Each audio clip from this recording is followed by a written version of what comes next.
دادگاه تجدید نظر شهر دبی امارات متحده عرب روز 7 آگوست سال 2022 5 سال حکم زندان 4 زاده تاجیکستان را به قوه خود به تغییر باقی گذاشت.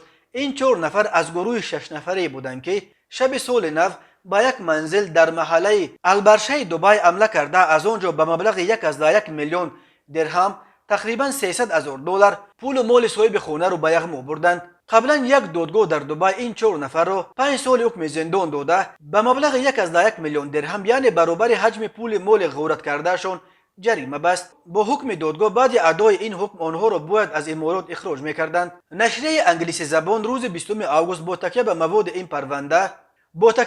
این پرونده پر سر و صدا خبر داد که 6 شهروند تاجیکستان سنشان از 25 تا 36 در عرفه سال نو به دبی آمده تقریبا ساعت 3 شب 1 ینور سال 2022 درون نقاب و در دست بلغه و کرد به یک منزل در محله البشره حمله آورده دست و پا و دهان صاحبخانه را که آن ساعت مست خواب بود با اسکوچ بستند و سپس به کوفتکوب خانه پرداخته از آنجا در عموم 450,000 درهم پول نقد برابر 120,000 دلار، 2 ساعت دستی ارزششان 340,000 درهم نزدیک 90,000 دلار و یک انگشترین با بریلیانت ارزشش 400,000 درهم نزدیک 110,000 دلار را به یغما بردند.